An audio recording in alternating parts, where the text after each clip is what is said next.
오늘 말씀에 운명을 바꿀 한 인물을 만나게 됩니다. 예수님은 제자들을 데리고 여리고에 이르렀습니다. 이 여리고는 고대부터 아주 유명한 도시입니다. 우리가 잘 아는 대로 이스라엘 백성들이 약속의 땅 가나안 땅으로 갈 때에 크고 견고한 성읍을 만나게 됩니다. 그 성읍이 바로 여리고 성이었습니다. 여리고 성.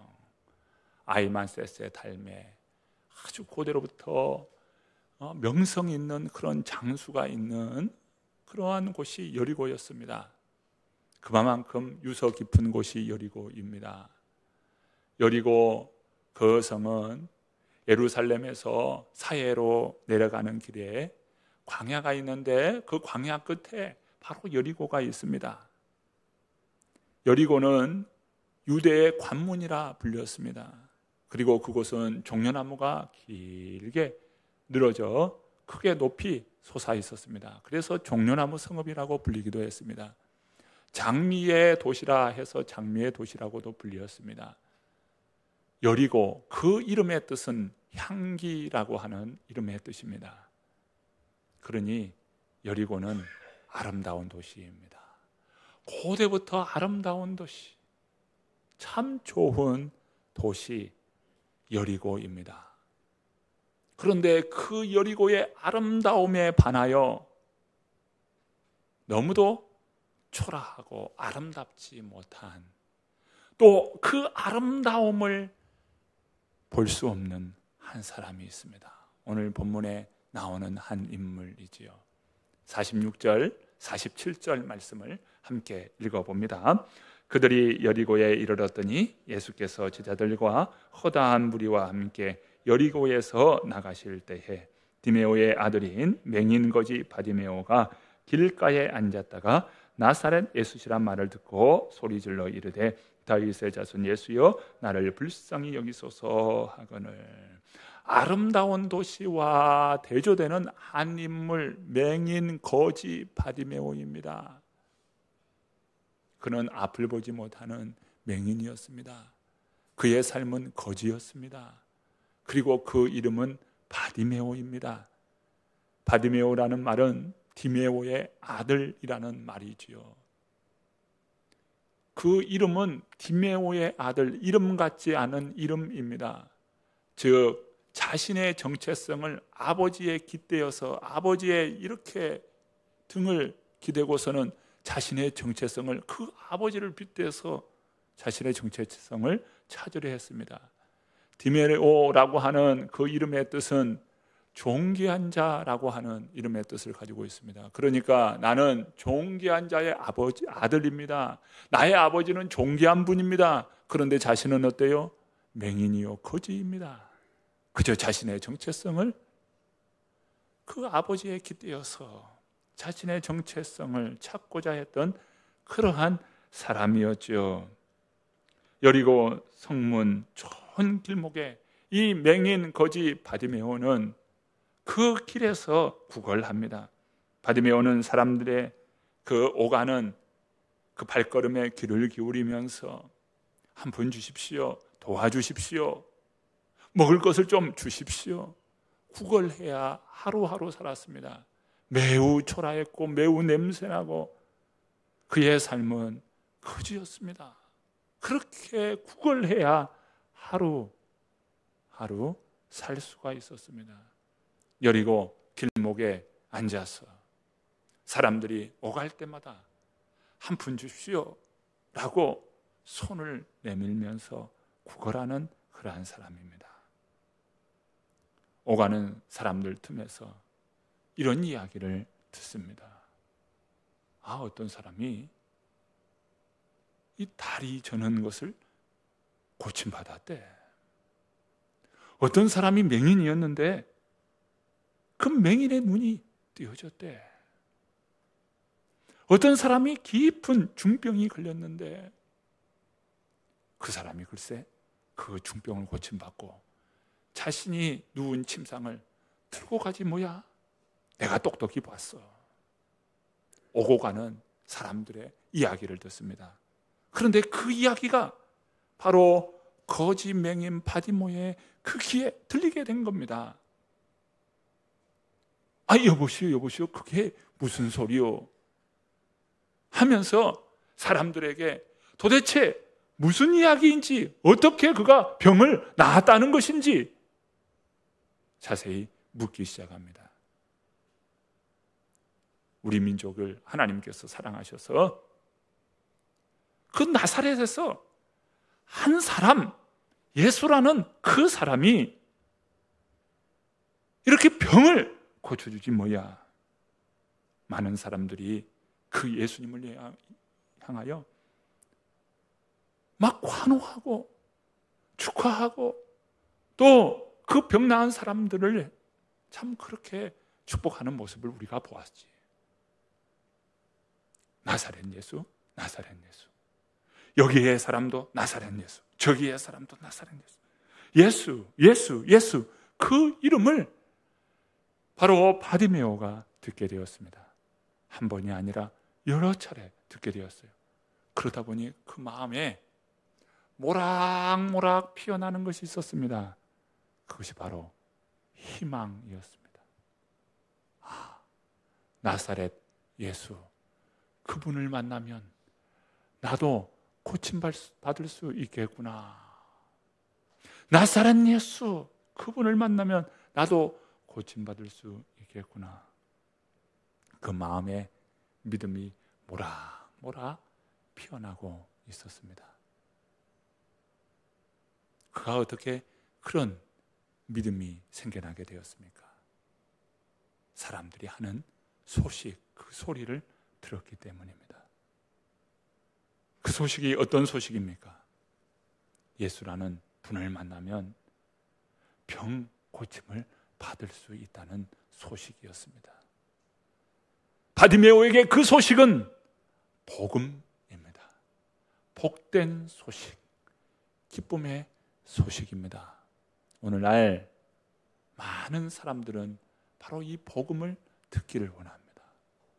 복된 소식을 듣기를 원합니다. 사마리아 한 성읍 우물가에서 한 여인이 아무도 물 길러 오지 않는 정오 시간에 물을 길러 옵니다. 그는 누구에게, 어떤 사람에게 자신의 형편과 자신의 고민을 말한 적도 없습니다. 말하고 싶지도 않았습니다. 그래서 사람들의 눈을 피하여 정오 시간에 우물 곁에서 물을 길른 겁니다. 오늘날 이 시대에 많은 사람들은 말이죠, 바로 그 사마리아 우물가의 그 한 여인처럼 거기 안에 많은 고민, 많은 삶의 물음을 갖고 살고 있습니다. 현대인의 많은 사람들은 마치 사마리아 우물가의 그 여인과 같아요. 또 오늘날 많은 사람들은 바로 바디메오와 같습니다. 바디메오예요. 바디메오는 겉으로 드러났을 뿐이죠. 그가 맹인이라고 하는 그 사실이 밖으로 드러났을 뿐이지, 오늘 현대의 많은 사람들은 진정으로 복음이 필요합니다. 예수님께서 마태복음 11장 5절 말씀에 이렇게 말씀합니다. 맹인이 보며 못 걷는 사람이 걸으며 나병 환자가 깨끗함을 받으며 못 듣는 자가 들으며 죽은 자가 살아나며 가난한 자에게 복음이 전파된다 하라. 지금 복음이 필요한 소식, 정말 이 복음이 필요한 그들에게 너희는 가서 말하기를, 맹인이 보며 또 못 걷는 사람이 걸으며 나병 환자가 깨끗함을 받으며 못 듣는 자가 들으며 죽은 자가 살아나며 가난한 자에게 복음이 전파된다. 이것을 가서 전하라. 왜요? 그들은 맹인입니다. 그는 못 걷는 사람입니다. 나병 환자입니다. 못 듣는 자입니다. 죽은 자입니다. 가난한 자입니다. 그들에게 무엇이 필요해요? 복음이 필요하다는 것이죠. 구원자 메시아에 대한 말을 듣고 바디메오는 믿음이 그 심령에서 피어나기 시작합니다. 예수님이라면 나의 병도 고칠 수 있구나. 예수님을 간절히 사모했습니다. 예수님을 만나기를 간절히 소망했습니다. 그러던 어느 날 보통 때와 다른 사람들의 그 발길 소리가 들립니다. 아니, 사람들이 왜 이렇게 바쁘게 움직이지? 한두 사람이 아니라 많은 사람들이 이렇게 움직이는 그런 소리가 들립니다. 여보시오, 여보시오, 무슨 일이요? 아, 이복에 우리 앞에 지금 나사렛 예수가 지나가고 있다네. 예수님을 따르는 사람들이 같이 지나가고 있어. 그는 나사렛 예수시라는 말을 들을 때에 귀가 쫑긋 세워졌습니다. 나사렛 예수로. 그러자 그는 그토록 사모했고 그토록 나사렛 예수 그 이름을 기다렸는데 그는 간절히 소리칩니다. 다윗의 자손 예수여, 나를 불쌍히 여기소서. 다윗의 자손 예수여, 나를 불쌍히 여기소서.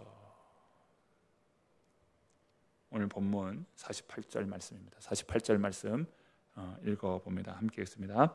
많은 사람이 꾸짖어 잠잠하라 하되 그가 더욱 크게 소리질러 이르되 다윗의 자손이여, 나를 불쌍히 여기소서 하는지라. 지금 어떻게 질렀어요? 크게 소리 질렀다. 소리로 질렀습니다.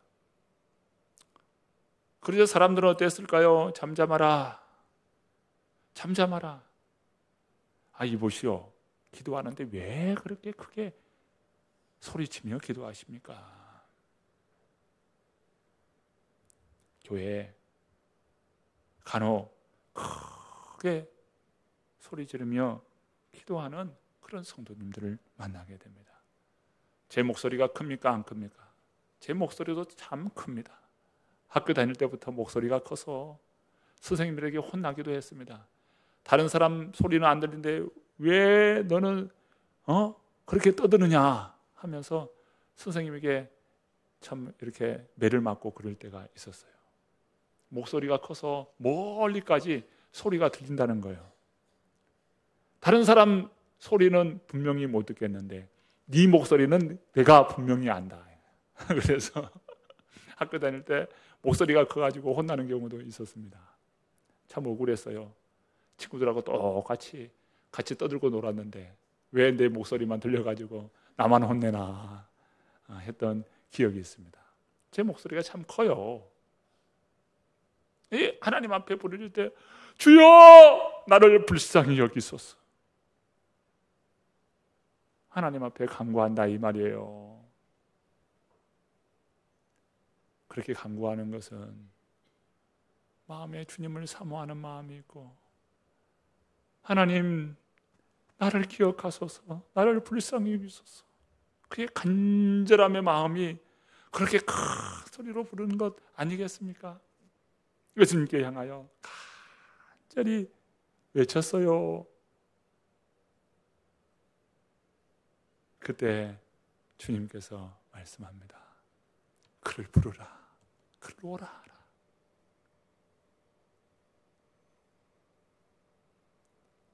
이 바디메오가 예수님이 오라 할 때 얼마나 행복했을까요?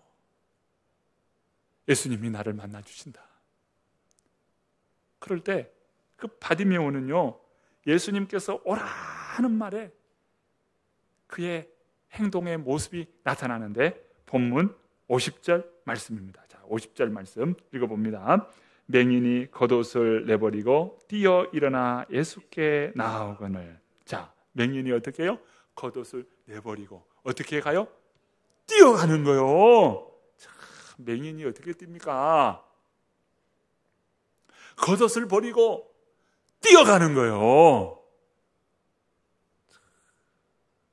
여러분, 그 모습이 상상이 됩니까? 여러분, 맹인이 뛰는 거 봤어요? 바디메오가 얼마나 기뻤으면 그렇게 뛰어서 갔겠어요. 그런데 오늘 본문에 겉옷을 내버린다고 했어요. 여러분, 겉옷은 단순히 외투가 아닙니다. 이 자리에 계신 분들은 외투 입으신 분이 많은데 여러분, 겉옷 그것은 외투가 아니에요. 외투 이상이에요. 예수님 당시 그 유대인들이 입었던 그 외투는요, 외투가 되기도 하고 이불이 되기도 하고 모래바람을 피하는 그런 역할을 하기도 하고 뜨거운 태양을 가리는 그런 역할도 합니다. 그래서 몸에 둘렀다가 머리에다가 둘렀다가 때로는 잘 때는 그것을 펴고 그것을 말고 자고 그렇게 자요. 요즘도요, 이렇게 참 가난한 그런 나라의 그 동네에 가보면 맨 바닥 있잖아요. 그냥 땅바닥, 진흙바닥. 그 딱딱한 그 바닥이 방입니다. 방. 그냥 흙으로 되어 있는 게 그것이 방이에요. 거기다 뭐 합니까? 그 천을 이렇게 깔아요. 그 천도 뭐 두꺼운 천도 아니에요. 우리 흔히 쓰는 보자기 있잖아요. 보자기 같은 거 여기다 붙여놓고 여기다 깔아놓고 여기다 깔아놓고 몇 개를 깔아놓고 그렇게 자요. 또 어떤 사람은 박스가 있으면 박스도 이렇게 옆에다 해놓고 그렇게 깔고 자고 그렇게 살잖아요. 가난하게 그런 나라와 그 마을은 그러한 모습들을 볼 수 있습니다. 예수님 시대는 오죽했겠어요? 지금으로부터 2000년 전인데 그 외투가 그런 겁니다. 그런 역할을 했던 거예요. 그런데 그 외투를 벗어버리고 내버리고 뛰어갔다는 거예요. 거지 맹인 바디메오의 제3 목록 1호는요 겉옷이에요. 겉옷. 자신에게 있어서 최고의 말하면 재산이 겉옷입니다. 그런데 예수님께 뛰어가기 위해서는 그 겉옷이 거추장스러운 겁니다. 그래서 버리는 거예요. 주님 앞에 달려갈 때 버려야 할 겉옷이 있다는 거예요. 여러분, 체면의 겉옷이 있어요? 체면 때문에 주님 앞에 잘 못 나갑니까? 여러분, 그 겉옷이요. 막 욕망이 있어요? 그 욕망의 겉옷이요. 주님과 방해가 되는 거예요. 주님 앞에 나아가는 거 방해되는 거예요. 여러분, 신분이 있습니까? 그 신분도 주님 앞에 나아가는 방해라면 그것은 버려야 할 겉옷인 겁니다. 때로는 어떤 사람은요, 재물이 주님 앞에 나아가는데 방해가 됩니다. 여러분, 그 재물이 겉옷인 거예요. 바디메오는 그 겉옷을 버리고 뛰어 주님 앞에 나아간 것입니다. 그러면서 51절 말씀 한번 보시겠습니다. 함께 읽어봅니다.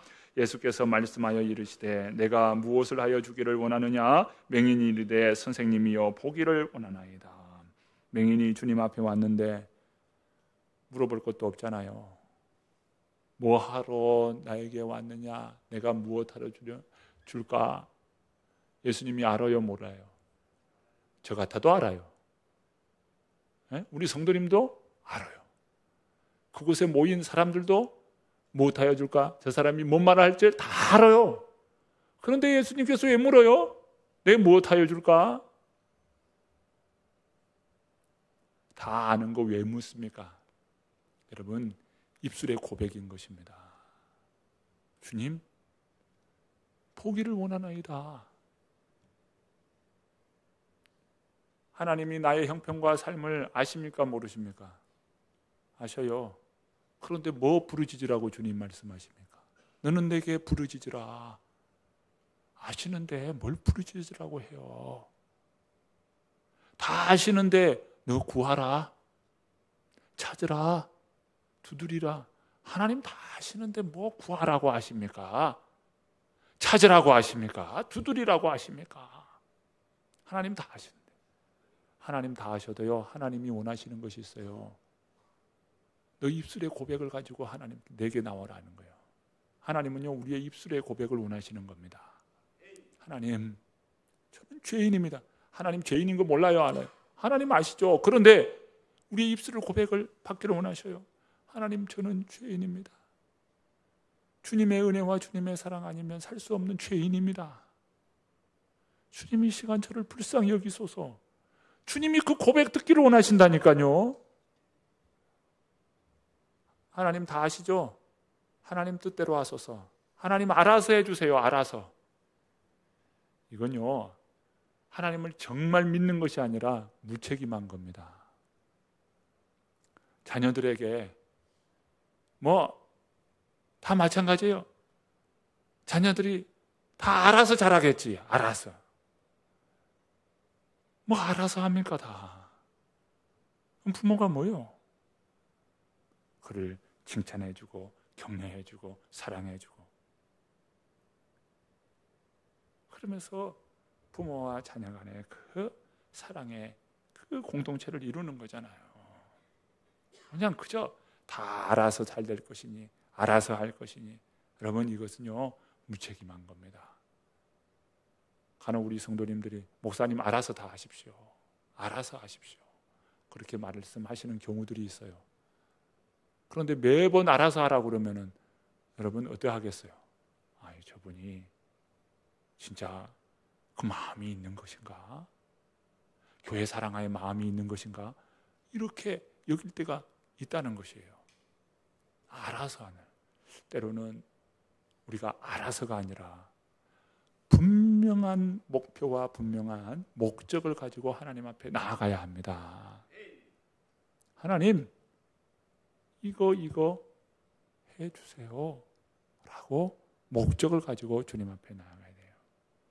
여의도 순복음교회를 이룬 조영기 목사님 돌아갔습니다마는 그분께서 항상 하시는 말씀이 있어요. 믿음의 꿈을 꿔라. 그리고 그것이 이루어진 줄로 믿고 하나님 앞에 감사하라. 어떤 사람은 다리가 절고 어떤 사람은 참 여러 장애를 가지고 있습니다. 하나님 앞에 내가 건강해졌다는 것을 믿고, 믿으면 건강한 모습이 있잖아요. 그것을 머리에 그리고 하나님께서 내게 건강을 주셨다고 믿고 감사하며 기도해요. 어떤 사람은 6개월 만에 낫기도 하고, 어떤 사람은 1년 만에 낫기도 하고, 어떠한 분은 8년 만에 낫더라는 거예요. 그 8년 만에 나았던 한 권사님이신데, 그분이 이렇게 발목이 이 교통사고가 나가지고 이렇게 저는 거예요. 다리가 절어요. 기우뚱, 항상 걸을 때도 기우뚱 거려요. 목사님이 믿음의 꿈을 꿔라. 나았다는 것을 믿어라. 그리고 감사함으로 기도하라. 그렇게 하는데 1년이 돼도 2년, 3년 돼도 낙심치 말고 믿음의 꿈을 꿔라. 계속 말씀해요. 그런데 8년째 그게 깨끗이 나았어요. 그러면서 뛰더라는 거예요. 그러면서 전도를 하는데 그분이 전도대장이랍니다. 얼마나 좋아서 감사해서 하나님 나를 이렇게 고쳐주셨노라고. 여러분 사실요, 하나님이 고쳐준 것도 은혜인데요, 고쳐준 그 사건이 하나님이 나를 주목하여 계시고 나를 사랑해 주셨다는 그 증거가 있기 때문에 그게 그렇게 기쁠 수가 없는 거예요. 분명한 꿈을 가지고 목적을 가지고 하나님 앞에 기도하는 저와 여러분 되기를 바랍니다. 내가 무엇하여 줄까? 주여 보기를 원합니다. 이 구체적으로 하나님 앞에 입술의 고백을 가지고 기도하는 것이잖아요. 주님 앞에 입술의 고백을 가지고 기도하는 거예요. 미국 제44대 대통령 오바마는요, 1970년에 어느 날 그가 나의 꿈이라는 주제로 글을 썼어요. 그때 그가 뭐라고 적었을까요? 나는 대통령이 될 거라. 이런 꿈을 꾸면서 나의 꿈에 대하여 생각했다는 거예요. 그런데 마침내 최초로 흑인 대통령이 되지 않습니까? 우리가 인생의 분명한 목표를 가지고 꿈을 꾸고 믿음으로 주님 앞에 나아가야 하는 이유입니다. 그러면서 오늘 본문 말씀해 보니까 바디메오가 참 보여준 아주 좋은 교훈이 하나 있어요. 자, 본문 52절 마지막 절입니다. 우리 함께 읽어봅니다. 예수께서 이르시되 가라, 내 믿음이 너를 구원하였느니라 하시니 그가 곧 보게 되어 예수를 길에서 따르니라. 바디메오는요, 눈을 뜨게 되었어요. 고침받은 겁니다. 고침받았으니까 된 것이 아닙니다. 바디메오는 그때서 바로 예수님을 따르는 자가 됐다는 거예요. 성경에 고침받고 예수님을 따르는 사람은요, 유일한 사람이 바로 바디메오입니다. 성경 기록상 예수님을 따랐다라고 말하는 유일한 사람이 바디메오예요. 바디메오는 고침받고 그의 사명을 깨달은 겁니다. 그리고 주님의 복음을 전하는 그런 사명자가 된 것입니다. 여러분, 찬송가 이 작사가 중에 우리 찬송가를 보면 크로스비라고 하는 이 인물이 많이 등장합니다. 그런데 이 크로스비라고 하는 이분은요, 생후 6개월 때 눈을 잃습니다. 시력을 잃어요. 맹인이 됩니다. 맹인이 된 그는요, 이 자라나면서 자신이 얼마나 무가치한 존재라는 것을 뼈저리게 느낍니다. 앞을 보지 못하는 그는 참 무가치한 인생이구나, 무가치한 인생이구나. 그러면서 자신을 늘 비관했습니다. 그렇게 30년을 산 거예요. 30살이 되었던 어느 날 한 집회에 참여하게 됩니다. 우리 찬송가가 그렇습니다마는 찬송가 부를 때 1절, 2절, 3절, 4절 이렇게 절수가 있잖아요. 그런데 그때 불렀던 찬송이 있어요. 웬 말인가 날 위하여 주 돌아가셨나. 잘 아시죠? 이 찬송이 들리는 거예요. 그런데 그 찬송가를 듣자 눈에서 눈물이 왈칵 쏟아집니다. 앞을 보지 못하는 그 맹인이 눈물이 나요. 눈물이 왈칵 쏟아지는데 얼마나 눈물이 뜨겁게 나든지 그 눈물은 회개의 눈물이었고 감격의 눈물이었습니다. 웬 말인가 날 위하여 주 돌아가셨나. 이 벌레 같은 날 위에 큰 해 받으셨나.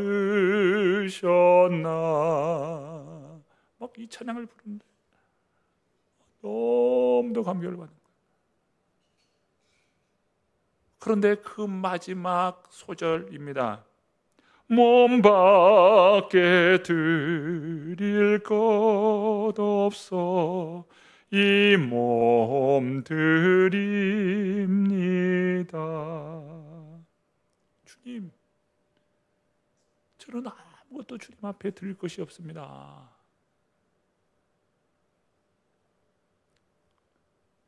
이 몸요, 이 몸도 주님 앞에 드릴 것이 없어요. 주님 앞에 아무것도 드릴 것이 없습니다. 그런데 이 마음에 주님으로부터 주시는 음성이 있어요. 너 시를 잘 쓰잖아. 너 시를 좋아하잖아. 이런 마음에 음성이 들리는 겁니다. 그로부터 그가요 95세까지 살게 되는데 95세까지 무려 8,000가지의 시를 써서 하나님 앞에 드립니다. 시 8,000편을 하나님 앞에 드려요. 그가 처음 작사한 찬송이 이 찬송이에요. 자비한 주께서 부르시네 부르시네 부르시네 사랑의 햇빛을 왜 안 받고 점점 더 멀리 가나. 지금 오라 지금 오라 자비한 주께로 지금 곧 나오라. 자비한 주께서 부르시네. 사랑의 햇빛을 왜 안 받고 점점 더 멀리 가나? 지금 오라, 지금 오라. 자비한 주께서 부르시네. 그가 처음 작사한 찬송입니다. 찬송시입니다. 주님을 만나고 나니까 이러한 고백이 나와요. 자비한 주께서 부르시네, 부르시네, 부르시네.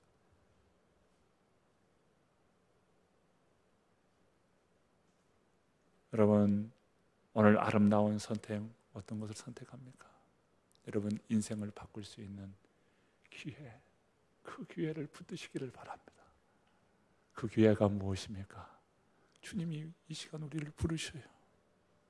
우리를 만나시기를 원하셔요. 주님 앞에 나아가서 오늘 이 바디메오가 그토록 사모했던 주님을 만남으로 인하여서 그의 눈이 떠지고 뿐만 아니라 거기에 사명을 발견함으로 인하여서 그의 인생이 참 복 있는 인생이 되었던 것처럼 오늘 저와 여러분이 인생을 바꿀 수 있는 기회를 붙드는 저와 여러분 되기를 간절히 축원합니다.